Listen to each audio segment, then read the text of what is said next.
centers combined to shoot 20 of 21, whatever this guy shot.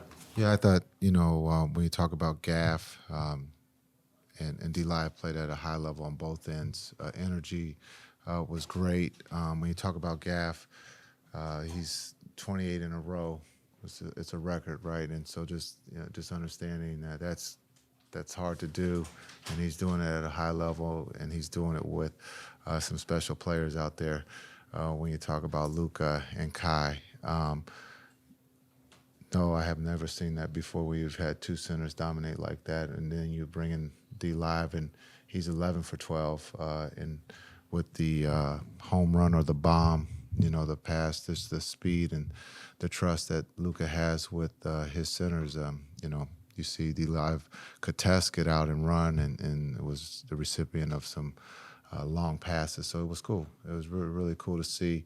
I thought the energy, we talked about the energy before the game, just building off the energy, and I thought the guys did that. It was a carryover from Detroit.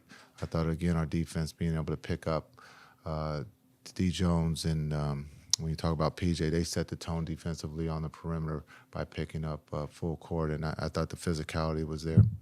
Did you put a number on the number of shots Luka could take to try to get the 30 points when you sent him back out there?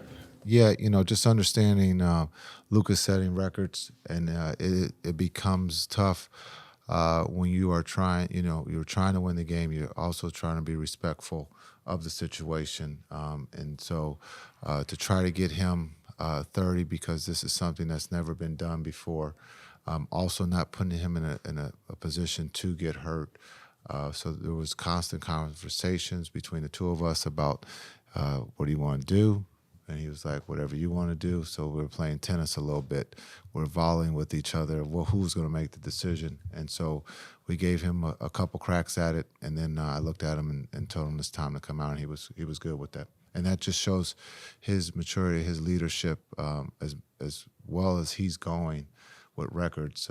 He also understood the situation.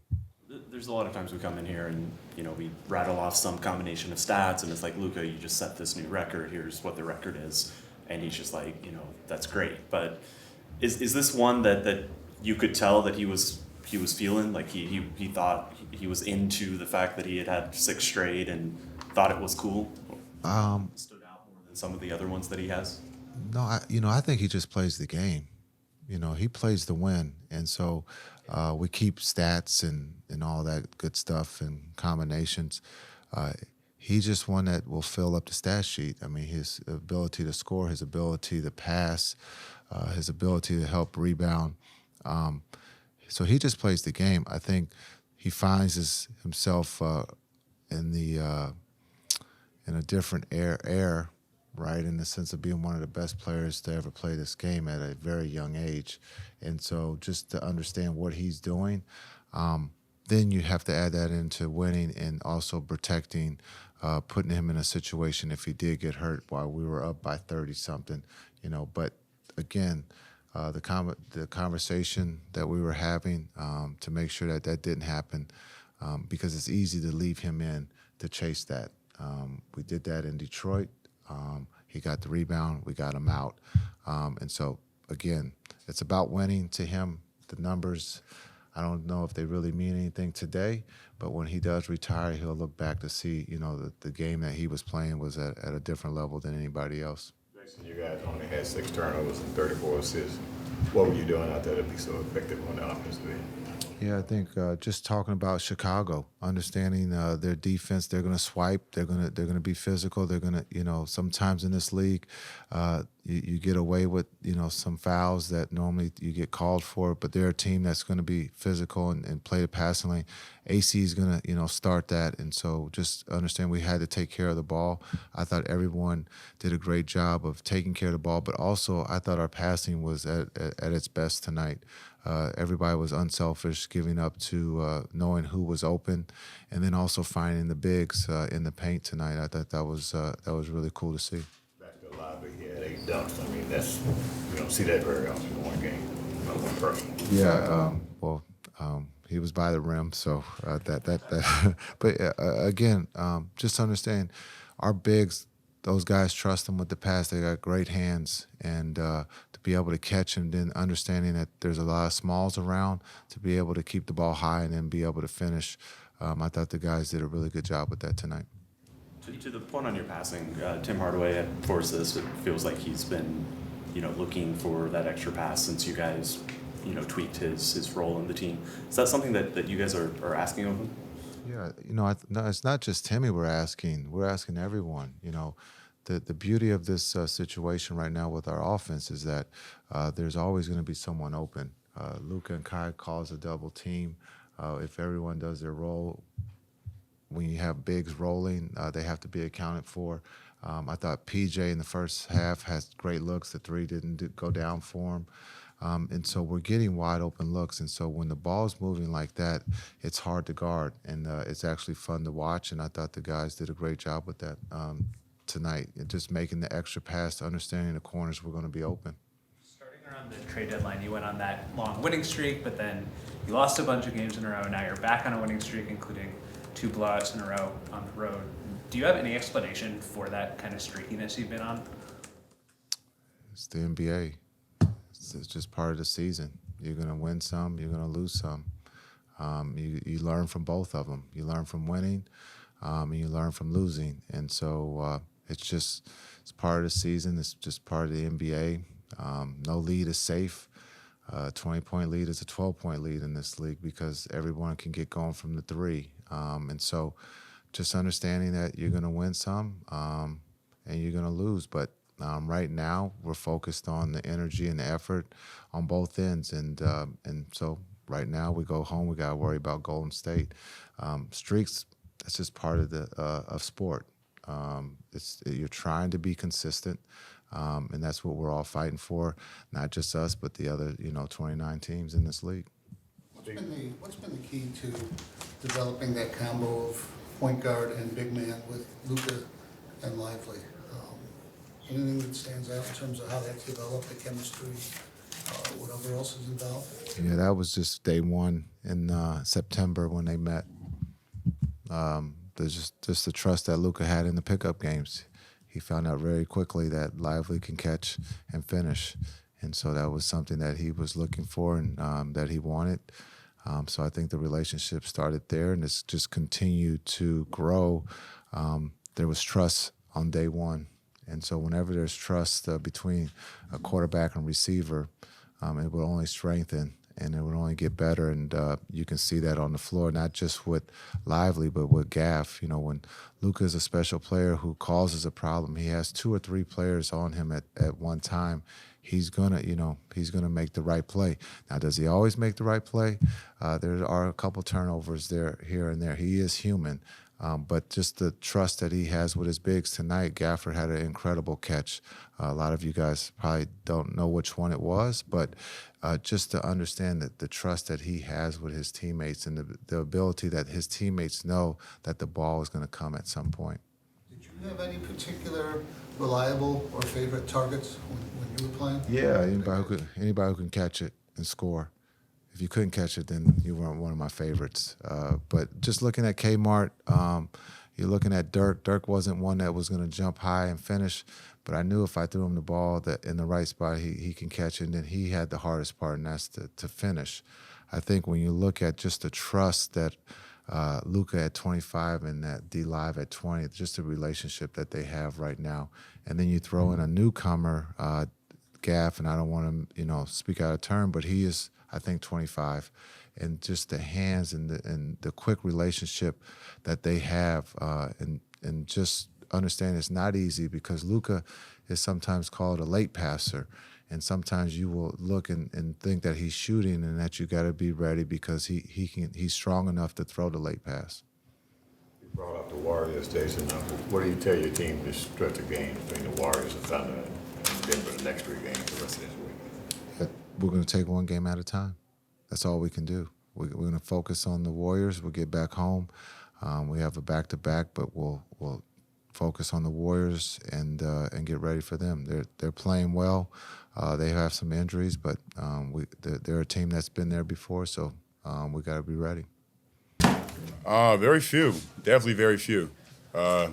you know, I just got to be able to be thankful for my teammates finding me in the position I'm in. Just finding little holes in the defense and just try to be able to score when I can.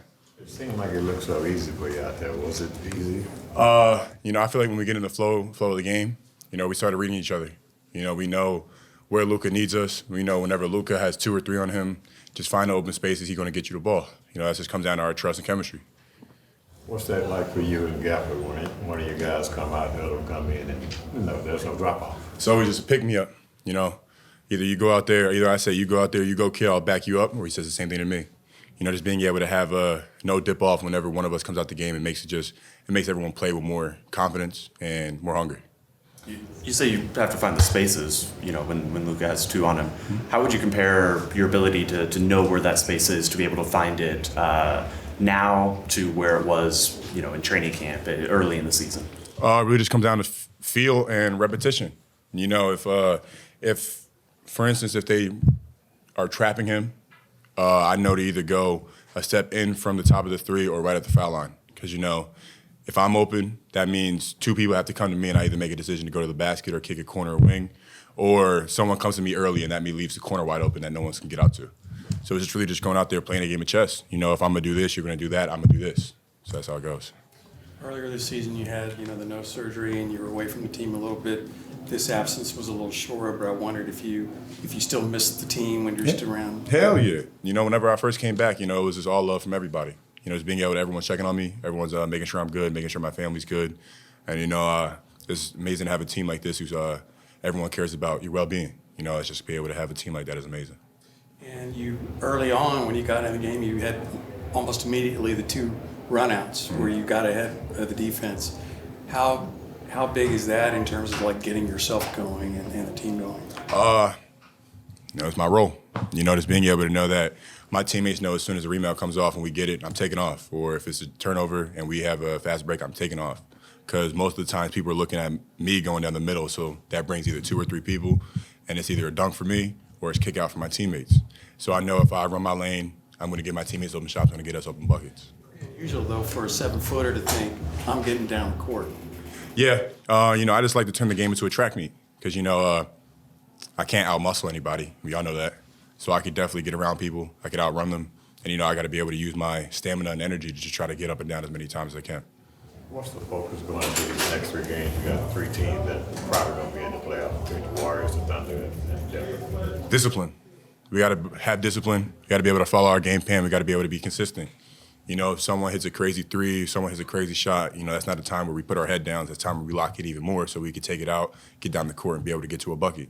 There's a lot of times where, the game's going to be a game of runs, so we got to be able to be positive. We got to be able to keep our head on straight, even if any team is going on any type of run. It seemed like the Bulls were trying to throw a couple of different defenses at you guys, trying to slow down the pick and roll. How would you try to slow that down? That's really hard because, Luka plays slow, but then everyone else plays fast. So just being able to try to match slow and fast while Luka can be able to make quick reads is very hard to do. I try to stop it in practice. I can't, so I can't give you an answer on that one. As far as your fit with this team and the results you guys have been getting, how do you feel about your impact on winning as a rookie? That's all I want to do. I could give a damn if I got 0 points on the board, 0 rebounds. If we get a win, it's a win for me. Coming in as a rookie, all I want to do is be able to just make everyone else on the team feel more comfortable when I'm on the floor. And I feel like I'd be able to do that to my best of my ability. It's a shot. It seemed like since Christmas. What's the secret to not missing a shot? With me, just kind of like I said on the radio, which is like my philosophy for sure is just being consistent, having the mindset of just going to finish everything, no matter if there's somebody in front of you or if there isn't somebody in front of you. At the end of the day, either dunking it or putting it in the rim. You have an NBA record. Are you surprised by that? Yeah, but at the same time, I just want to keep moving forward. Like I tell people, any accolade that is around my name is a good thing for me. But at the end of the day, I just want to win, just compete, just go out and just have fun with the game. Do you usually even make 28 in a row, like in practice, or like? No, I don't think so. No. Shots, yeah, pretty much. Yeah. But just coming out and doing my job. That's number one main thing that I always kind of like have in the back of my head for sure. When did you notice the streak? Last game. they told me about it. I was like, oh, I didn't even know that was a thing. Then they kind of made it. I was just like seeing everything that people were either tagging me in or people were telling me about, just like in person. I was like, oh, that's what's up.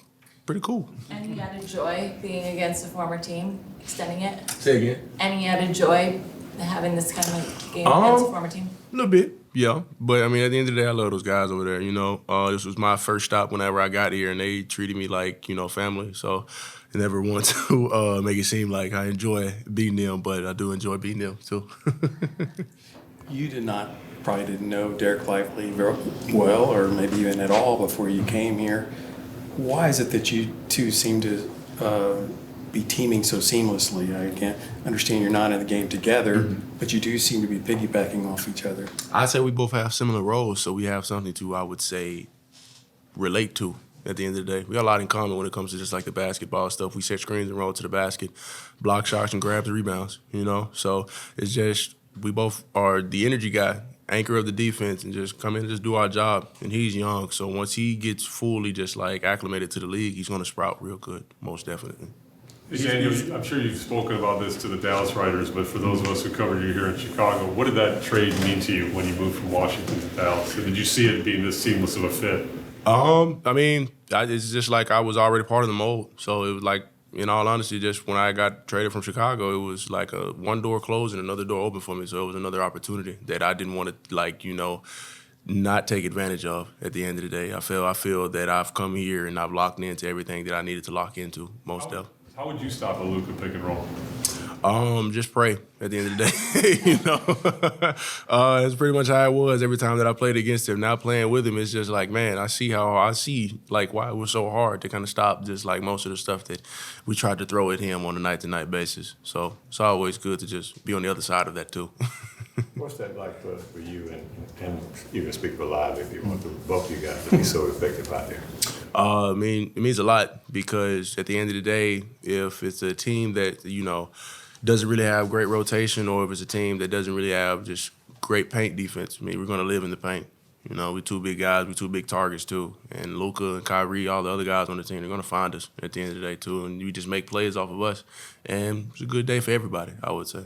What would you say to the fans who probably was disappointed that Luka didn't get another 30-point triple-double, but he did get another triple-double? I mean, it'll come again sooner or later, I'm pretty sure. I think we tried to get him maybe a couple, I think, at the end of the game, but didn't fall down. It's all good, though, because I'm pretty sure the next game he may have it again. You never know. You mentioned it a little bit, reflecting on your time in Chicago, but just how did you view your experience in Chicago? I know it wasn't a long time or anything, but you feel like you made the most of it? Anything you didn't do, or just how do you look back on that? I feel like, in all honesty, just like where my work ethic is now, most definitely could have been literally like a lot better in just like the area that when I was here, in all honesty. I felt like I took a lot of stuff for granted when I was here. I felt like I didn't get the job done whenever I stepped out on the floor. I felt like I was always fidgety. I felt like I was always not ready, not locked in. So just taking that next step once I got traded, it was something that I wanted to get better at for sure. So it helped me build my character, helped me build my mentality to just come out every night and always be ready for sure.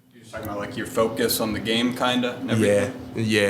It's like I kind of fell out of love with the game, and I had to kind of like reevaluate myself. So once I got traded to Washington, it's like I took a step back and just kind of like figured out how to bring myself back into loving the game for sure. It was a lot when it came to just me mentally here in Chicago. I wanted to be better than what I was, of course, but it's this with this business. You just have to, I would say, just be ready for anything, in all honesty. And when I was here for the year and a half that I was here, I feel like I just wasn't in that position when it comes to just being ready for anything, I would say. Is that because of the losing? Was that because of the losing? I don't think it was necessarily because of the losing. In all honesty, I think it was just me just wanting to be the player that I wanted to be, and I wasn't making any step to be that player. So I had to do a lot of reevaluations. I had to do a lot of soul searching too. It was just a lot of stuff that kind of like, I would say, pulled me out mentally with it. I wanted to be way better than what I was playing, and it's just like I couldn't really just make that push because of just like, I would say I was being lazy for sure. So I had to take another, I would say, step into just like the responsibility of just like being a better player off the court, on the court, taking care of my body, taking care of my mental. It's just like a lot of stuff that I had to take the next step into being better at for sure. With Lively, you talk about how young he is. Obviously, he's the rookie, you're the vet. But at the same time, you guys talk about how he handles himself, how mature he is. I'm curious, like when you first got here, when you're getting adjusted to the team and the schemes, even though you're the vet, he's the rookie. I'm wondering, was he able to help you at all? Oh yeah, for just sure. figure things out. Yeah, I mean, like as soon as I got to, I think the first game we played OKC, he was just kind of like giving me pointers and stuff to play on how to play with Luka and whatnot. Which I mean, I already knew, but like it's always great to just see somebody as young as him already just kind of like know the flow of the game and see how he's like really getting accustomed to just like the NBA lifestyle. It's great to see when young guys do that.